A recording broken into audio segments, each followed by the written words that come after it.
Hello पढ़ने वालों, अरे पढ़ने वालों, बोर्ड को फोड़ बोर्ड की फोड़ बोल रहा हूँ मैं।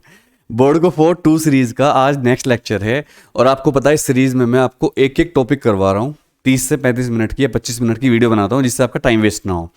तो भाई आज का जो लेक्चर है बोर्ड को फोड़ का 2 का, वो है चैप्टर 1 का इलेक्ट्रिक चार्ज एंड फील्ड का नेक्स्ट लेक्चर इलेक्ट्रिक डायपोल। तो भाई आज के लेक्चर में तुम्हारा भाई तुम्हें इलेक्ट्रिक डायपोल क्या होता है, इसका इलेक्ट्रिक फील्ड कितना होता है, इस पर टॉर्क कितना लगता है, सब कुछ बताएगा। बहुत क्रिस्टल क्लियर क्रिस्पी कॉन्सेप्ट्स, मतलब छोटा लेक्चर, ज़्यादा टाइम वेस्ट ना हो। और इसके साथ साथ इसमें मैंने कुछ एमसीक्यू डाले हैं और एक असर्शन रीजन क्वेश्चन भी डाला है। और मैं हर टॉपिक के साथ आपको कुछ एमसीक्यू करवा रहा हूँ और कुछ क्या करवा रहा हूँ, असर्शन रीजन। क्यों भाई, इस सीरीज को देखने के बाद फिर आपको और नहीं कुछ पढ़ना पड़ेगा। मान लो आप क्या कर रहे हो कि आप कोई वीडियो देख रहे हो, फिर आप सोचोगे यार एमसीक्यू कहाँ से करूं भाई, असर्शन रीजन कहाँ से करूं। तो मैं सबसे इंपॉर्टेंट क्वेश्चन डालने की कोशिश कर रहा हूं और भगवान चाहा तो इसी में से आपको क्वेश्चन मिल जाएंगे अपने फर्स्ट टर्म एग्जाम में। तो पूरी वीडियो देखिएगा, बीच में मत छोड़िएगा। सबसे पहले बात करते हैं इलेक्ट्रिक डायपोल होता क्या है। जैसे कि ये फोटो आपको शुरू में दिख रहा होगा, ये फोटो लगाया मैंने, प्लस माइनस और इलेक्ट्रिक फील्ड लाइन निकल रही है। हालांकि मैंने डायरेक्शन शो नहीं करी, तो अगर मैं डायरेक्शन शो कर दूं तो इस तरह करूंगा, प्लस टू माइनस। देखो, क्योंकि देखो आपको पता ही है इलेक्ट्रिक फील्ड लाइन प्लस से बाहर को जाती हैं और निगेटिव को अंदर को आती हैं। तो फिर क्या हुआ इलेक्ट्रिक डायपोल।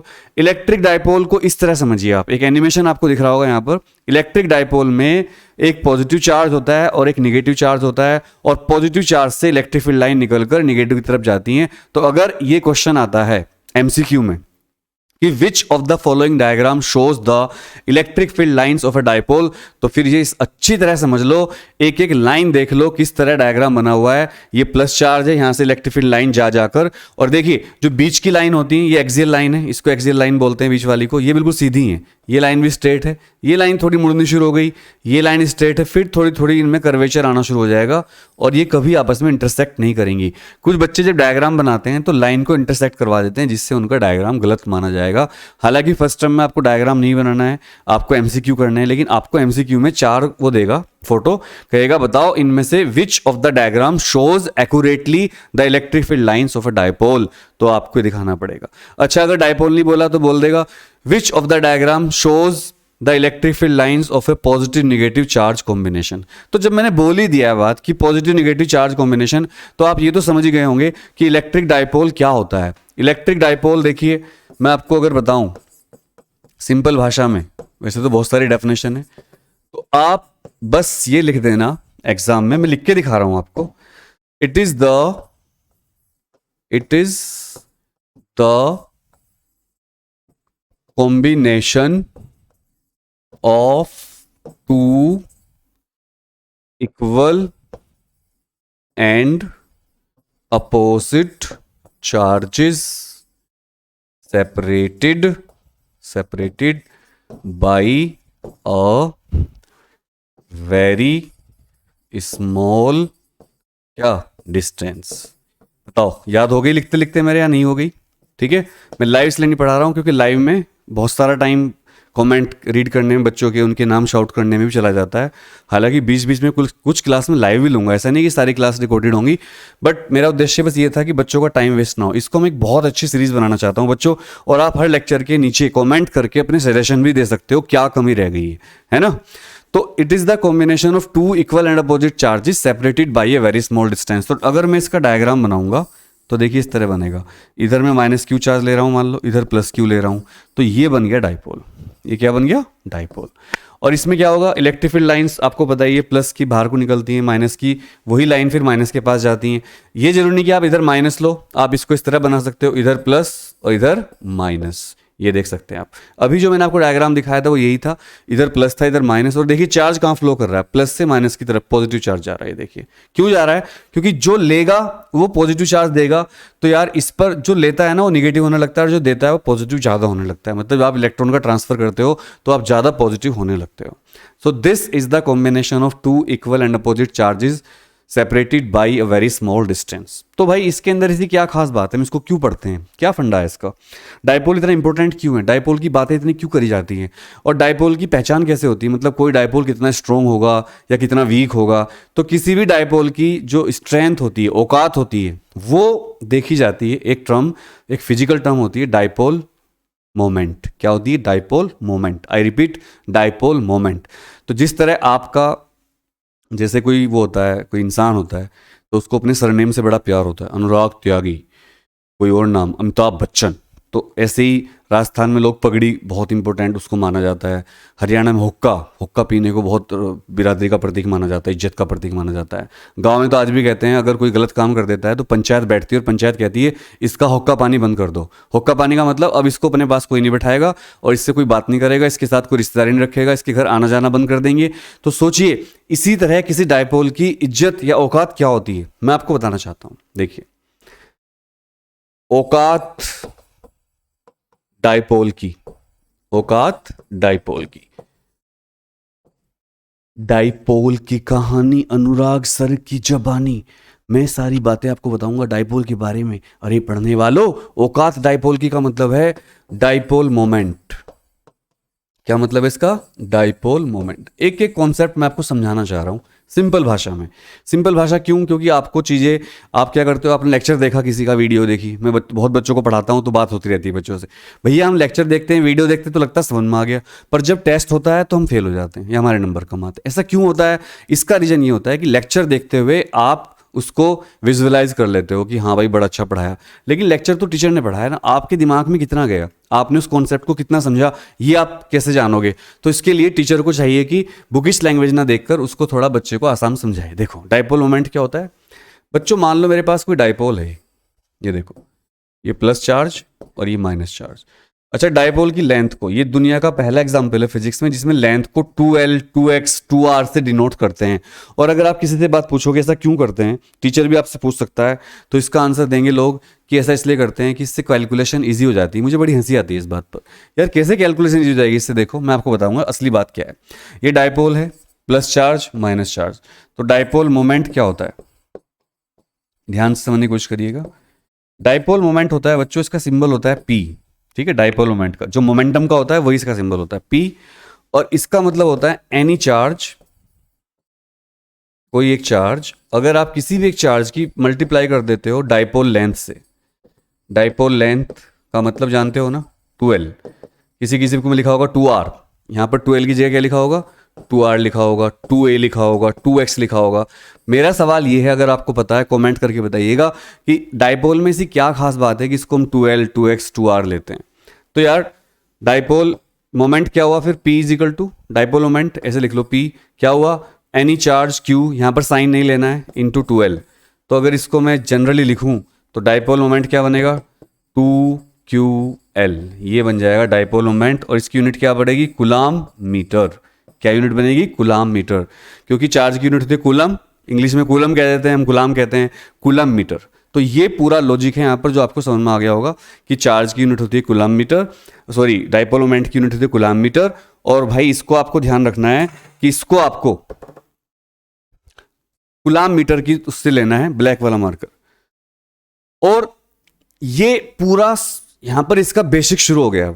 अब आपको मैं बताऊंगा विजुअलाइजिंग इलेक्ट्रिक डायपोल फील्ड्स, आपको आज तक किसी ने नहीं बताया होगा। ये एक 3D डायग्राम है जो मैंने दिखाने की कोशिश करी है आपको, किसी वहां रखा है, किसी डायपोल का इलेक्ट्रिक फील्ड, किसी डायपोल का इलेक्ट्रिक फील्ड किस से हम दिखा सकते हैं, किस तरह दिखा सकते हैं, 3D डायग्राम से। तो वो डायग्राम ये है बच्चों। व्हाट इज द डायग्राम, इसमें देखिए, इसमें डायग्राम में जो पूरा इलेक्ट्रिक फील्ड दिखाया गया है, किसी डायपोल का इलेक्ट्रिक फील्ड इस तरह से जनरेट होता है, बोतल भी दे दीजिए, किसी भी डायपोल का इलेक्ट्रिक फील्ड इस तरह जनरेट होता है। इसको ध्यान से देख लीजिए, किसी भी बुक में नहीं है, कोई टीचर आपको नहीं बताएगा। This is a 3D diagram जिससे हम किसी डायपोल का इलेक्ट्रिक फील्ड दिखा सकते हैं। ये एक्स एक्सिस है, ये पूरा एक्स एक्सिस दिखाया मैंने यहां पर, एक मिनट, ये पूरा क्या है, एक्स एक्सिस इधर, ये एक्स एक्सिस है, और भाई ये वाई एक्सिस है, और बच्चों ये कौन सा एक्सिस है, ये जेड एक्सिस है। तो देखो देखने में ऐसा होता है, जबकि आपको दिखाते कैसे हैं हम इलेक्ट्रिक फील्ड, आपको दिखाते हैं बुक में, चूंकि हमारे पास 3D स्पेस नहीं होता, इस तरह दिखाते हैं। ये डायग्राम है, देखो ध्यान से। और जबकि असली डायग्राम क्या है, असली डायग्राम ये है, किसी भी डायपोल का जो 3D डायग्राम होता है वो इस तरह का। और स्पेस टाइम जो ग्राफ होते हैं, अगर आपको थोड़ी बहुत नॉलेज हो, स्पेस टाइम ग्राफ इस तरह के होते हैं। स्पेस टाइम ग्राफ बच्चों इस तरह के होते हैं, ये होते हैं स्पेस टाइम ग्राफ। इसमें देखो आप, और इसको अगर आप बिग बैंग थ्योरी पढ़ोगे, स्पेस टाइम ग्राफ पढ़ोगे, तो इस तरह के ग्राफ आपको देखने को मिलेंगे। चलिए अब आगे चलते हैं थोड़ा सा। अब मैं आपको बताना चाहता हूं कि डायपोल जो होता है, torque, torque on a dipole, torque on a dipole, किसी डाइपोल पर कितना टॉर्क लगता है। क्या कोई डाइपोल इलेक्ट्रिक फील्ड भी जनरेट करता है क्या? जैसे देखो, अगर कोई एक सिंगल चार्ज हो प्लस क्यू, तो उसका इलेक्ट्रिक फील्ड कितना होता है, ये मैं बता चुका हूं आपको, 1/4πε0 Q/r²।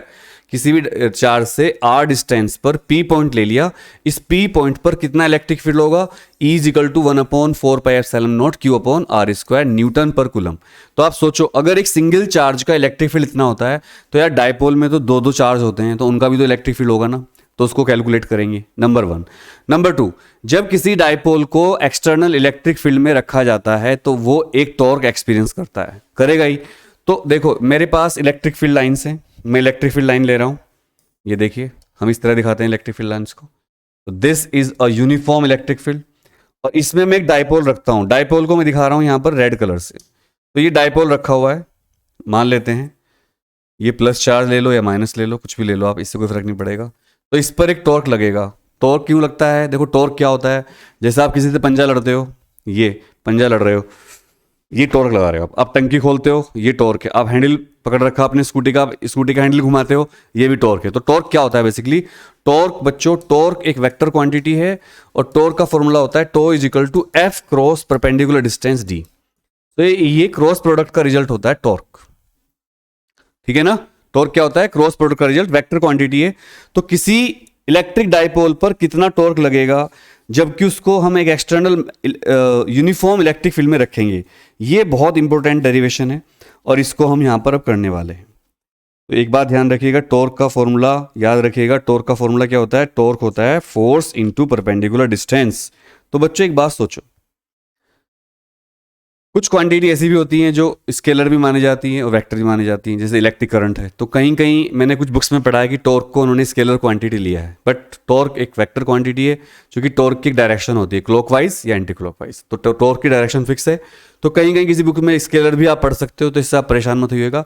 तो किसी टॉर्क कितना लगेगा, ये डायग्राम है टॉर्क ऑन इलेक्ट्रिक डाइपोल। इसमें जो डायग्राम मैंने बनाया था अभी, उसको मैं यहाँ पर रिकंस्ट्रक्ट करता हूँ। These are the electric field lines, ये देखिए इलेक्ट्रिक फील्ड लाइन्स हैं। अब एक डाइपोल बनाऊंगा मैं, ये डाइपोल रखा हुआ है। अब आप बताइए, ये डाइपोल का प्लस चार्ज, ये माइनस चार्ज, तो इस पर एक फोर्स इधर को लगेगा और एक फोर्स इधर को लगेगा। ये माइनस चार्ज है तो यहाँ का फोर्स होगा -QE, इधर का होगा +QE। बिकॉज आपको पता होगा, यहाँ लिखोगे आप, और ये प्रूफ लिख दो, प्रूफ। डेरिवेशन जरूर करना, भले ही MCQ आ रहे हो, डेरिवेशन जरूर करना आप लोग। प्रूफ क्या लिखोगे आप? We know that force acting on the charge Q, charge Q पर लगने वाला फोर्स कितना होगा? F = QE। ये एक फॉर्मूला है, दोनों वेक्टर क्वांटिटी हैं, E इलेक्ट्रिक फील्ड और F। तो ये हो गया हमारा फर्स्ट। नाउ एक बात बताओ यार, इस पर टॉर्क तो लगेगा, टॉर्क के लिए मुझे परपेंडिकुलर डिस्टेंस चाहिए। टॉर्क के लिए परपेंडिकुलर डिस्टेंस निकालने के लिए मैं यहाँ से एक परपेंडिकुलर ड्रॉप करूंगा और यहाँ से एक लाइन मिला दूंगा। तो यहाँ नाम रख दिया मैंने ABC। ये डायग्राम ध्यान से देख लीजिए, ABC। Let this angle is theta. अगर ये एंगल थीटा है तो BC is the perpendicular distance जिस पर टॉर्क लगा हुआ है। जैसे आप दरवाजा खोलते हो, मैं थोड़ा एक्सप्लेन कर देता हूँ। ये दरवाजा बना हुआ है आपके घर में, कमरे में, यहाँ पर एक हुक लगा होता है पकड़ने का, कुंडी, इसको पकड़ के आप दरवाजा खोलते हो, ये आपका हाथ है।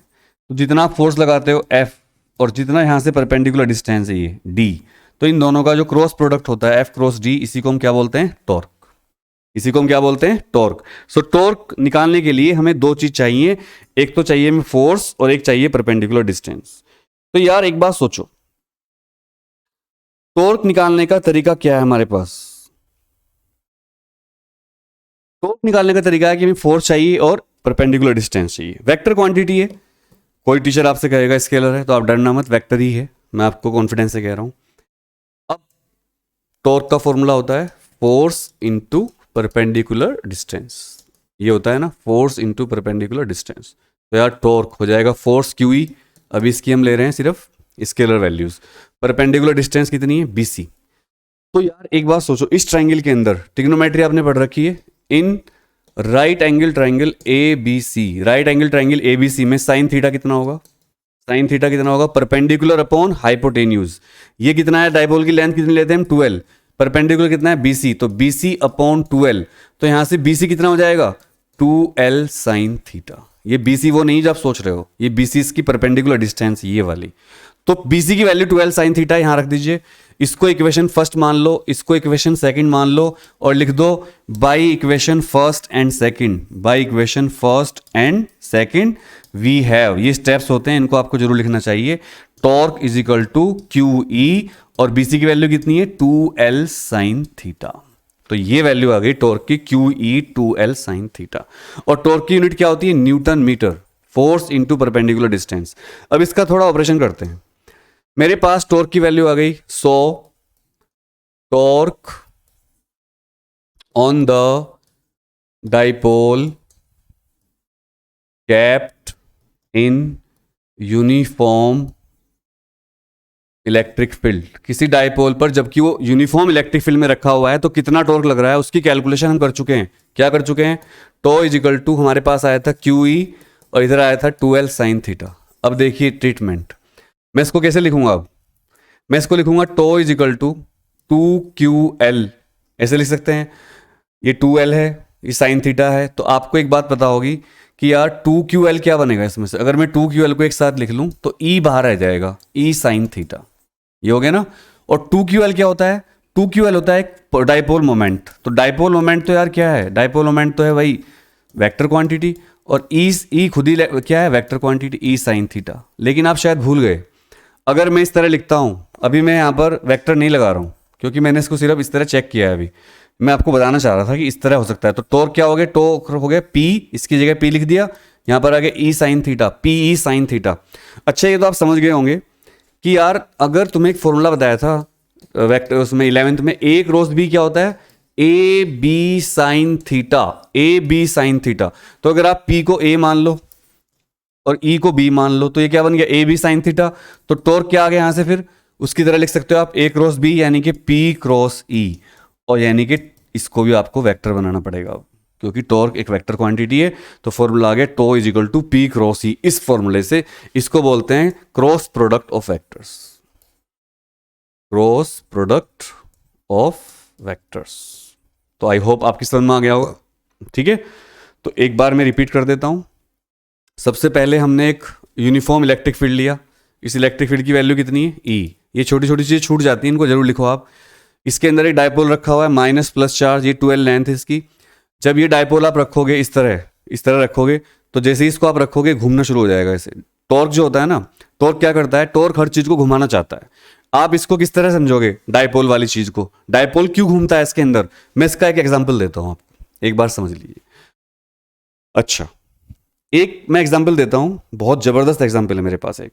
मैं इनर बोर्ड खोलता हूं, देखिए इसको आप समझने की कोशिश करिए। बच्चों, आपको पता होगा कि अगर गांव में कुछ लड़के नहर में, गांव में क्या होता है, जो गर्मी होती है उनमें जो वहाँ की नदी होती है, गांव की नहर, वो सूख जाती है, रेत हो जाता है उनमें। तो गांव के लड़के क्या करते हैं, गांव के लौंडे वहाँ पर क्रिकेट खेलते हैं उन नहरों में। क्या खेलते हैं, क्रिकेट। अरे यार देखो, ये क्यों नहीं ले रहा किसी मार्कर को, हाँ अब लिया है, सॉरी, बंद करना पड़ता है उसको। तो ये नहर का पानी अभी नहीं है, अभी रेत है। तो गांव के लड़के क्या कर रहे हैं, यहाँ क्रिकेट खेल रहे हैं। ये नदी है, सूखी हुई नदी, सूखी हुई नदी, समझने की कोशिश करना, आज का लेक्चर थोड़ा सा बड़ा हो सकता है। सूखी हुई नदी।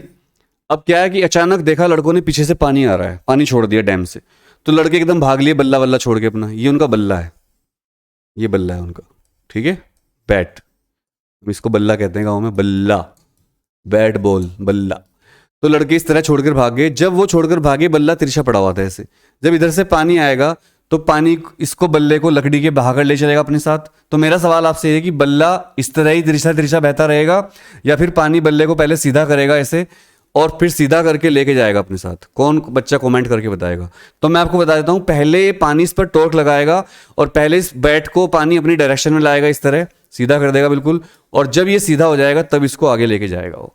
यानी कि कोई भी नदी हो, कोई इलेक्ट्रिक फील्ड हो, हवा का फ्लो हो, वो हर चीज को अपनी डायरेक्शन में लाना चाहता है और तब तक उस पर टॉर्क लगाना चाहता है तब तक कि वो उसकी डायरेक्शन में नहीं आ जाता। तो अगर मान लो ये इलेक्ट्रिक फील्ड है बच्चों, this is the electric field.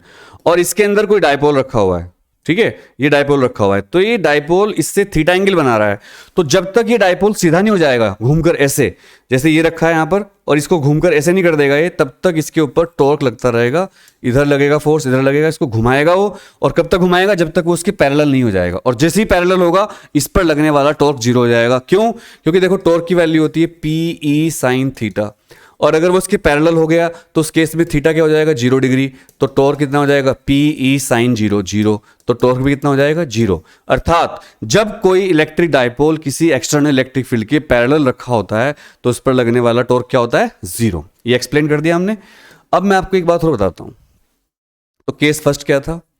Case first, the dipole is kept parallel to external uniform electric field. तो उस केस में टॉर्क कितना था, टॉर्क हो जाएगा पी ई साइन 0, और साइन 0 कितना होता है, साइन 0 होता है 0, तो टॉर्क 0 हो जाएगा। केस 2, अब केस 2 लेते हैं भाई। मान लो कि भाई इलेक्ट्रिक फील्ड के परपेंडिकुलर रख दिया आपने, ये देखो ये इलेक्ट्रिक फील्ड है और आपका जो डायपोल है वो परपेंडिकुलर रखा हुआ है इस तरह, ये देखिए परपेंडिकुलर रखा। तो इस केस में थीटा कितना हुआ, 90 डिग्री। तो थीटा 90 ले लो यार, थीटा कितना ले लो, 90 डिग्री। अब देखो टॉर्क कितना होगा, नाउ टॉर्क कितना काम करेगा, टॉर्क काम करेगा भाई tau is equal to P E sine 90, और ये तो आपको अच्छी तरह पता होगा 90 डिग्री साइन की वैल्यू होती है 1, तो टॉर्क कितना हो जाएगा, पी ई, क्या हो जाएगा, पी ई। इसी तरह आप अलग अलग वैल्यूज पर 180 डिग्री पर, 270 डिग्री पर, 360 डिग्री, तो खैर इसमें क्या ही होगा, अलग अलग थीटा पर आप निकाल सकते हो कितना टॉर्क लगेगा डायपोल के ऊपर। तो सबसे ज़्यादा टॉर्क कब लगता है, जब वो 90 डिग्री पर रखा होता है। मतलब अगर कोई डायपोल किसी इलेक्ट्रिक फील्ड के 90 डिग्री पर रखा हो, उस टाइम डायपोल अपना हाईएस्ट इलेक्ट्रिक फील्ड एक्सपीरियंस करेगा। Is it clear to everybody? तो भाई ये था डायपोल पर लगने वाला इलेक्ट्रिक फील्ड टॉर्क। अब बात करेंगे कि कितना एक डायपोल कितना इलेक्ट्रिक फील्ड जनरेट कर सकता है। तो देखिए electric field due to a dipole, मैंने आपको खुद बताया अभी, अगर एक सिंगल चार्ज रखा हो तो सिंगल चार्ज भी अपने सेंटर से r डिस्टेंस पर अगर एक पॉइंट P लेते हैं तो वहां पर इलेक्ट्रिक फील्ड होता है उसका 1/4 पाई एप्सिलॉन नॉट Q/r²। तो खुद सोचो, जब एक अकेला चार्ज इलेक्ट्रिक फील्ड जनरेट कर सकता है तो डायपोल के अंदर तो दो चार्ज होते हैं। तो यार डायपोल की पोजिशन होती है इस टाइप की, देखो डायपोल ऐसा होता है। तो इसमें दो केस बनते हैं, एक तो ये एक्सियल पोजीशन मतलब ये डायपोल रखा हुआ है, इधर माइनस चार्ज लेंगे, इधर प्लस चार्ज लेंगे, और इसके सेंटर से किसी डिस्टेंस पर एक पॉइंट P है। इस पॉइंट P पर अगर आप इलेक्ट्रिक फील्ड निकालोगे तो इसको बोलेंगे एक्सियल पोजीशन। लेकिन बच्चों अगर आप डायपोल को इस तरह लेते हो माइनस Q प्लस Q, तो इस बार आप क्या कर रहे हो, इस बार तो हमने सेंटर से यहां से लिया था ये पॉइंट, देखो सेंटर से r डिस्टेंस पर ये पॉइंट लिया था। इस बार आप लोगे सेंटर से ही, लेकिन ऊपर लोगे परपेंडिकुलर। इस बार पॉइंट P ऊपर चला गया 90 डिग्री पर, तो इसको बोलते हैं इक्विटोरियल और नॉन एक्सियल पोजीशन। मतलब डायपोल का इलेक्ट्रिक फील्ड का थीटा एंगल का केस भी होता है, पर हम दो ले रहे हैं अभी, एक्सियल पोजीशन, इक्विटोरियल पोजीशन। दोनों के डेरिवेशन में करके दिखा रहा हूं आपको, और दोनों के एमसीक्यू भी करेंगे, सबके 1 बाय 1 एमसीक्यू करेंगे। पहले मैं आपको करके दिखाता हूं एक्सियल केस में किस तरह निकालेंगे electric field due to dipole. तो प्रूफ करते हैं इसका, फिर मैं आपको बता दूं। बच्चे पूछते हैं सर प्रूफ तो आएगा नहीं, क्यों करवा रहे हो? क्योंकि प्रूफ नहीं करोगे तो आपको चीजें समझ में नहीं आएंगी। सबसे पहले देखिए मैं एक डायपोल बना के दिखाता हूं आपको।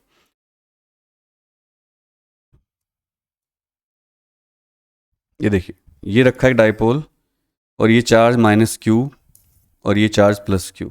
क्लियर? ये डायपोल का सेंटर, डायपोल की टोटल लेंथ कितनी है 2L। तो जाहिर सी बात ये है कि ये भी L होगा और ये भी L होगा, सेंटर से दोनों डिस्टेंस बराबर होती हैं।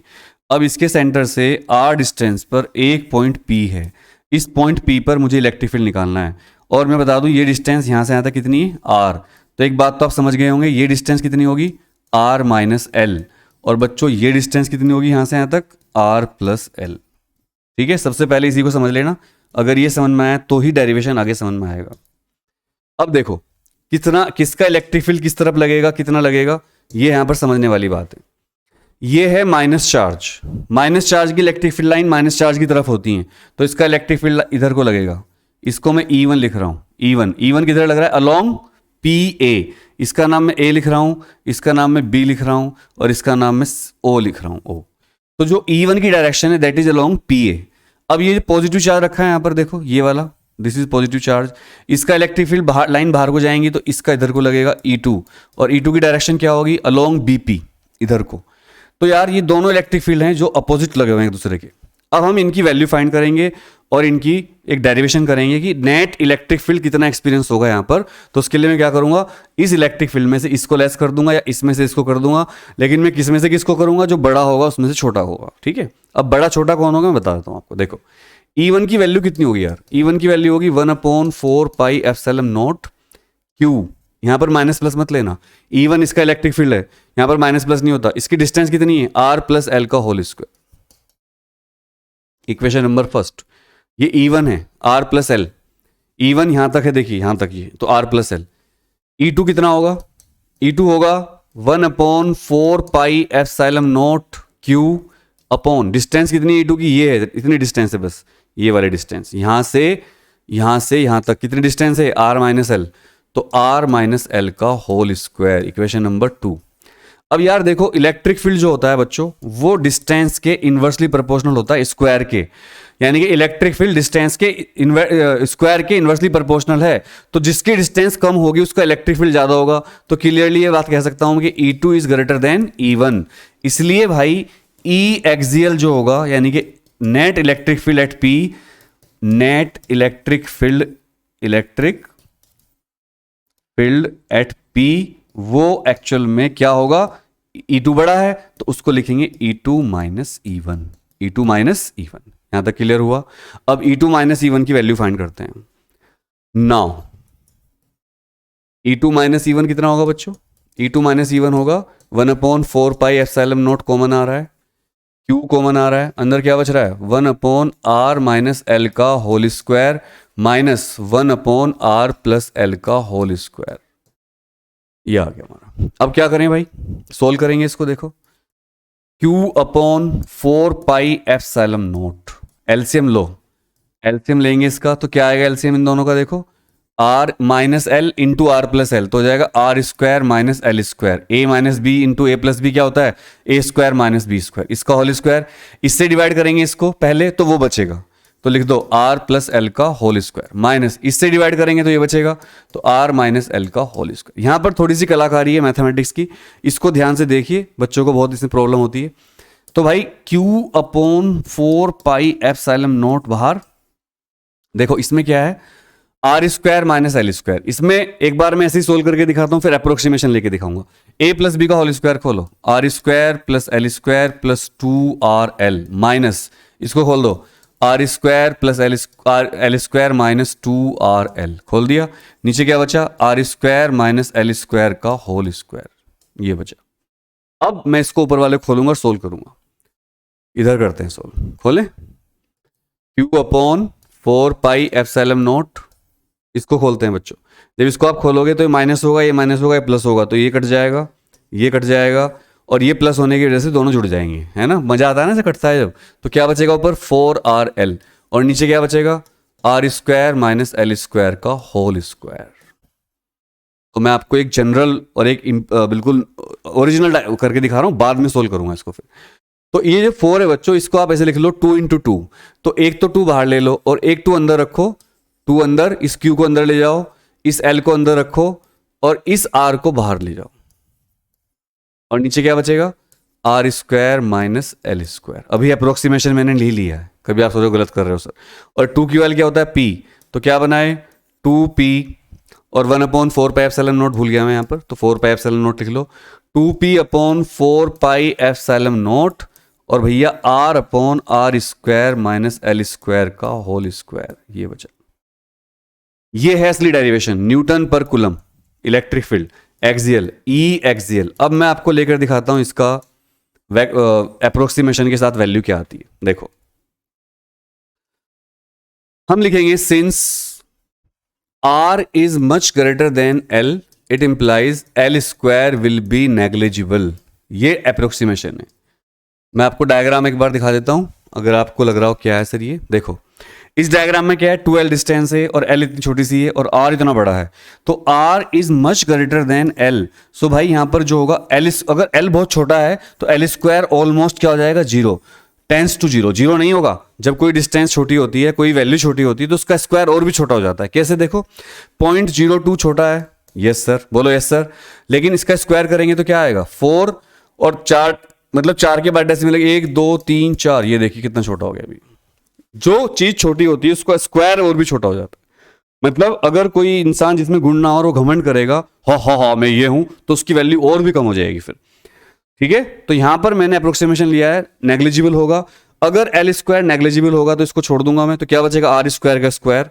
तो देखो अब क्या बनेगा, इट इंप्लाइज ई एक्सियल, क्या आएगा, ई एक्सियल आएगा, यहां पर देखिए ध्यान से, 2p upon 4 pi epsilon naught, 2p upon 4 pi epsilon naught, ऊपर कितना है r और नीचे था R square minus L square, इसको छोड़ दिया और इसका भी स्क्वायर। तो यार क्या बचा, देखो 2p upon 4 pi epsilon not, r upon r की पावर 4, r से एक पावर कैंसिल हो जाएगी, 3 बचेगी, तो क्या बचेगा 2p upon 4 pi epsilon not और 1 अपॉन r क्यूब। ये आया ए ई एक्सियल। अब बहुत से बच्चे कहते हैं भैया आप ये 2 से 4 क्यों नहीं काट रहे हो। बच्चों 4 काट सकते हो आप, कोई प्रॉब्लम नहीं है, मैथमेटिक्स मना नहीं करता, लेकिन 1 अपॉन 4 पाई एप्सिलॉन नॉट की वैल्यू में पता है, इसको आप थोड़ा निखार के ऐसे लिख सकते हो। और ई एक्सियल आप ऐसे लिख सकते हो कि भाई E axial is equal to axial 1 upon 4 pi epsilon naught 2p upon r cube, Newton पर कूलम। और इसकी वैल्यू आपको पता है, इसकी वैल्यू क्या है, 9 into 10 to power 9, 2p upon r cube, Newton पर कूलम लिखना मत भूलना। तो ई एक्सियल का फॉर्मूला बेसिकली आपके पास ये आ गया। और ये भी बात साफ हो गई कि जो ई एक्सियल होता है वो प्रोपोर्शनल होता है 1 अपॉन आर क्यूब के, जबकि electric field 1 upon R square के प्रोपोर्शनल होता है, लेकिन डाइपोल का इलेक्ट्रिक फील्ड एक्सियल पोजीशन में आर क्यूब के इनवर्सली प्रोपोर्शनल होता है। ये आप ध्यान दो इस बात पर, ये बहुत इंपॉर्टेंट बात बता रहा हूं मैं। जनरली इलेक्ट्रिक फील्ड क्या होता है, आर स्क्वायर के प्रोपोर्शनल 1 अपॉन के, लेकिन अभी इक्वेटोरियल पे आऊंगा मैं, पर इसको आप समझ लीजिए, बहुत इंपॉर्टेंट बात है, यहां पर मैं बता रहा हूं। देखो नॉर्मल इलेक्ट्रिक फील्ड, क्योंकि ऐसी बातों पर एमसीक्यू बनते हैं, normal electric field, normal electric field की बात कर रहा हूं मैं, axial electric field, axial electric field of a dipole, of a dipole, वो कितना होता है और ये कितना होता है, दोनों के केस बताते हैं। देखो भाई जो नॉर्मल इलेक्ट्रिक फील्ड होता है बच्चों, वो ई प्रोपोर्शनल होता है 1 अपॉन आर स्क्वायर के। कैसे पता चला, किसी एक चार्ज का Q का R डिस्टेंस पर P पॉइंट पर इलेक्ट्रिक फील्ड का फॉर्मूला होता है 1 upon 4 pi epsilon naught Q upon R square. तो साफ सी बात आई ना समझ में आपको, न्यूटन पर coulomb, electric field of a charge at a distance R is directly proportional to 1 upon R square. ये यानी कि इनवर्स स्क्वायर लॉ को फॉलो कर रहा है। लेकिन भाई अगर मैं किसी डाइपोल का देखूं इलेक्ट्रिक फील्ड एक्सियल पोजिशन में, ई एक्सियल डाइपोल का इलेक्ट्रिक फील्ड, तो होता है 1 upon 4 pi epsilon naught 2p upon r cube. तो अगर मैं p को कांस्टेंट मान लूं या सबको, तो यहां पर साफ पता चल रहा है E is inversely proportional to r cube, यानी कि डाइपोल का electric field inverse square law को यहां पर लिख दिया, न्यूटन पर कूलम इसका है, फॉलो नहीं करता। डाइपोल का इलेक्ट्रिक फील्ड जो होता है एक्सियल केस में इनवर्स स्क्वायर लॉ को फॉलो नहीं करता है। तो मेरे ख्याल से आपको समझ में आ रहा होगा, मैं थोड़ा स्पीड से पढ़ा रहा हूं ताकि लेक्चर ज्यादा बड़ा ना हो। आई होप आपको समझ में आ रहा होगा बिल्कुल। अब नेक्स्ट कैसे करेंगे वो भी देख लेते हैं, किस तरह समझेंगे इसको। और अब इक्वेटोरियल केस समझाता हूं मैं आपको। इक्वेटोरियल केस कैसे होता है, 34 मिनट का लेक्चर हो गया, थोड़ा बड़ा हो गया, कोई बात नहीं, लोग तो 2-3 घंटे के लेक्चर लेते हैं, मेरा तो, पर मेरी कोशिश थी कि 34 मिनट 35 मिनट तक का ही रहे। अब equatorial path, electric field due to dipole at equatorial position. इसका डायग्राम बनाना बहुत ध्यान से बनाना होता है। इक्वेटोरियल पोजीशन क्या होती है, देखो ये एक डाइपोल ले रहा हूं मैं यहां पर, माइनस प्लस या प्लस माइनस कुछ भी ले लो, यहाँ प्लस यहाँ माइनस, इस बार उल्टा लेता हूँ, माइनस क्यू प्लस क्यू, इससे बच्चों को ना लगे सर माइनस प्लस का कोई चक्कर तो नहीं है। ये इसका सेंटर है, तो ये डिस्टेंस भी L होगी और ये डिस्टेंस भी क्या होगी L। इस बार जो पॉइंट हमने लिया था P, वो यहाँ लिया था, ये P यहाँ था पहले, अब ये P घुमाकर ऊपर चला गया, तो P पॉइंट यहाँ आ गया और डिस्टेंस हो ये R, ठीक है ना। अब क्या होगा, अब क्या होगा बच्चों, देखो ये प्लस चार्ज है तो इसका इलेक्ट्रिक फील्ड जाएगा ऊपर को ऐसे E1, इस बार E1 ये है, और ये माइनस इसका इलेक्ट्रिक फील्ड लाइन नीचे को आएगी ऐसे E2। अगर मैं इसके पैरेलल एक लाइन ड्रॉ कर दूं यहाँ पर और ये एंगल थीटा मान लूँ, ये भी थीटा है तो ये भी थीटा होगा, है ना, ये भी थीटा होगा, और भाई ये भी थीटा होगा या नहीं होगा थीटा, ये बताओ। तो अगर मैं इसके कंपोनेंट डिवाइड करता हूं, देखो इसके कंपोनेंट आएंगे इधर E1 cos थीटा और ऊपर को जाएगा इसका कंपोनेंट E1 sin थीटा। ऐसे ही अगर मैं इसके लेता हूं, इसके मैं रेड कलर से दिखाता हूं आपको, E2 इधर है तो E2 cos थीटा इधर आएगा, E2 cos थीटा, और E2 sin थीटा नीचे को आएगा, E2 sin थीटा नीचे को आएगा। अच्छा, मैग्नीट्यूड में दोनों बराबर होंगे तो E1 sin theta E2 sin theta को काट देगा, तो जो नेट इलेक्ट्रिक फील्ड बचेगा, इसका डायग्राम तो मुश्किल है बट ये उससे आसान है काफी ज्यादा सोल्व करने में। कैसे आसान है देखो, E इक्विटोरियल नेट कितना बचा, नेट बचा E1 cos theta plus E2 cos theta. बस थोड़ा सा लेक्चर और बचा 5 मिनट का। cos थीटा कॉमन ले लेते हैं अगर, तो क्या बचेगा E1 प्लस E2। लेकिन यार E1 E2 बराबर हैं, तो मैं कैसे बराबर है वो बता देता हूं। देखो E1 की वैल्यू कितनी है, E1 ये E1 की वैल्यू है, R डिस्टेंस पे इलेक्ट्रिक फील्ड निकालना है, ये डिस्टेंस L है, ये R है, तो कितना होगा R square plus L square का अंडर रूट, ये भी यही होगा R square plus L square, R square plus L square का अंडर रूट। हाइपोटेन्यूज है ना दोनों ट्रायंगल के, देखो तो E1 कितना होगा 1/4 pi epsilon naught Q upon R square plus L square के अंडर रूट का स्क्वायर। ऐसे ही E2 होगा, E2 भी इतना ही होगा क्योंकि दोनों की डिस्टेंस सेम है, चार्ज भी सेम है। तो इसका मतलब ये हुआ कि जो E इक्विटोरियल है, E इक्विटोरियल वो कितना है, E1 E2 तो बराबर है, तो E1 is equal to E2 is equal to E मान लो, तो कितना बचा 2E cos theta. Basically formula आ गया E equatorial 2E cos theta. अब इस ट्रायंगल में cos थीटा की वैल्यू और फाइंड कर लो। इस ट्रायंगल के अंदर देखो भाई cos थीटा क्या होता है, यहां पर लिख रहा हूं मैं, cos थीटा होता है base upon hypotenuse, base upon hypotenuse. Base कितना है L, हाइपोटेन्यूज कितना है under root R square plus L square. तो जहां पर भी cos थीटा होगा ये वाली वैल्यू में रखूंगा, आप मुझे बताओगे। इसको सोल्व करते हैं नाउ। E इक्विटोरियल, ये फॉर्मूले में क्यों डेरिवेशन करवा रहा हूं, ताकि आपको याद ना रखने पड़े फॉर्मूले। और कितने फॉर्मूले आप याद करोगे, अगर आप डेरिवेशन की प्रैक्टिस कर लोगे, एग्जाम में आप फॉर्मूला भूल जाओगे तो आपको 10 सेकंड 20 सेकंड लगेंगी डिराइव करने में, ना तो आपको इतना सारा कुछ करना पड़ेगा, फटाफट कर देना। तो कितना हुआ 2E cos theta, 2E cos theta. अब भाई 2E की वैल्यू कितनी है 1/4 पाई एप्सिलॉन नॉट और एक चार्ज और डिस्टेंस का स्क्वायर। डिस्टेंस कितनी है R square plus L square का होल स्क्वायर। cos थीटा की वैल्यू कितनी है L upon under root R square plus L square. अब आएगा मजा, ये बन गए 2QL यानी कि P, तो 1/4 पाई एप्सिलॉन नॉट ऐसे ही रखो, ये सब मिलकर P बन गया 2QL P। और ये देखो under root R square plus L square है, R square plus L square. इसकी यहां पर कितनी पावर है, अंडर रूट से स्क्वायर खत्म हो जाएगा तो 1, और ये कितना है 1/2, तो 3/2 हो गया। कितना हो गया 3/2। समझ में आ रहा है सबको, 1 + 1/2 कितना होता है 3/2। अब फिर वही वाला approximation, now L is very smaller than R, तो इसलिए L square will be negligible. तो अगर मैं एल स्क्वायर को छोड़ देता हूं तो E इक्विटोरियल कितना बचेगा बच्चों 1/4 pi epsilon naught P upon, ये तो खत्म हो जाएगा एल स्क्वायर, तो आर स्क्वायर बचेगा, इसकी पावर 3/2, 2 से 2 कैंसिल, तो E इक्विटोरियल कितना बचा 1/4 pi epsilon naught P upon R cube. ये देखो क्या क्या पता चल रहा है, न्यूटन पर कूलम। कुछ बातें पता चल रही हैं, क्या क्या बातें पता चली, E एक्सियल कितना आया था मेरा, E एक्सियल इधर लिख रहा हूं मैं और E इक्विटोरियल इधर लिख रहा हूं। ध्यान से देखिए न्यूमेरिकल बनेंगे यहां पर, अभी MCQ आने वाले हैं।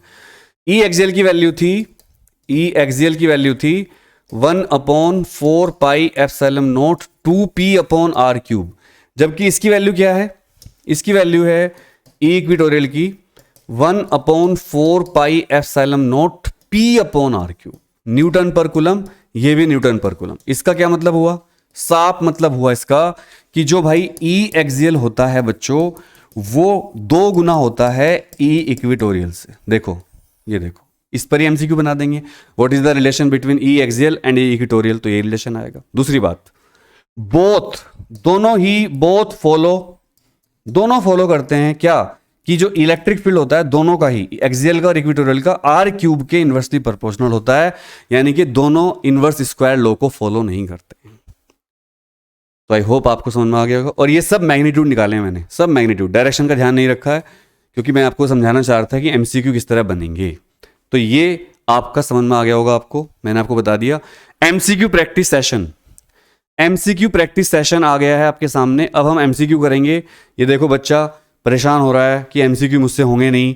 अब ये बच्चा क्या कह रहा है, ये बच्चे से मैंने बात करी, कह रहा है, ये मैं लिख देता हूं, सर फर्स्ट टर्म के एमसीक्यू कैसे करूं, एमसीक्यू कैसे करूंगा। मैंने कहा घबराता क्यों है जब तेरे साथ मैं हूं, कि क्या मतलब, मैंने कहा अभी प्रैक्टिस करवा रहा हूं। तो ये बच्चा बहुत परेशान था, लेकिन मैंने इसको खुश कर दिया, और ये खुश होने के बाद चलो सर प्रैक्टिस करवाओ। तो पहला सवाल आपकी स्क्रीन पर है। पहला सवाल ये है, what is the dimension of dipole moment. Dipole moment की डायमेंशन क्या है। पहला ऑप्शन है LT1, फिर दूसरा है LTI स्क्वायर, MLT1, ये सब। तो ये सब छोड़ो, मैं आपको निकाल कर दिखाता हूं। देखो डायमेंशन ऑफ कैसे निकालते हैं, कितना आसान है। डायमेंशन ऑफ डाइपोल मोमेंट, तो आपको फॉर्मूला अगर याद है तो आप दुनिया में किसी की भी डायमेंशन निकाल सकते हो। डाइपोल मोमेंट का फॉर्मूला होता है P2QL, तो 2QL, तो भाई 2 की तो डायमेंशन होगी नहीं, तो किसकी होगी, चार्ज की और लेंथ की। और चार्ज की डायमेंशन में हमेशा बताता हूं AT, अनुराग त्यागी, और L की L, तो क्या बना ATL। तो क्या बना इसका डायमेंशन ATL। तो इनमें से अनुराग त्यागी, चार्ज की डायमेंशन L, तो इनमें से कोई भी सही नहीं है, सब गलत है। ATL है डायमेंशन, ठीक है। तो ATL, या इसको आप लिख सकते हो LTA, वो शायद मिसप्रिंट हो गया है, उसमें होगा कोई, तो ATL। Next question, which among the following molecule is not dipole. इनमें से कौन डाइपोल नहीं बनेगा। NH3, क्या NH3 डाइपोल बनाएगा, लीनियर मोलिक्यूल है, नहीं बना सकता। H2O जहां तक मुझे थोड़ी सी नॉलेज है केमिस्ट्री की, इस तरह का मोलिक्यूल होता है, तो डाइपोल नहीं बन सकता। CH4 तो ऐसे होता है, मीथेन, CH4। आप बताइए क्या बन सकता है। मान लो आपको कुछ नहीं आता, बस आपको पता है कि dipole 2 equal and opposite charge का कॉम्बिनेशन होता है। अब बचा HCl, तो HCl ऐसे होता है, H+ और Cl-, तो ये है डाइपोल। तो नॉट अ डाइपोल। इनमें से पूछा कौन कौन डाइपोल नहीं है, सेकंड क्वेश्चन। तो इसमें से सेकंड क्वेश्चन में D आंसर है, NH3 D आंसर है, ये नहीं है। और सारे डाइपोल है, क्योंकि ये भी प्लस माइनस चार्ज को 2 इक्वल एंड अपोजिट चार्ज हो जाएगा, ये भी हो जाएगा। तो इसका आंसर सही क्या है, D is not a dipole. CH4 dipole नहीं हो सकता। तो ये क्वेश्चन आपके एग्जाम में आ सकता है केमिस्ट्री से रिलेटेड।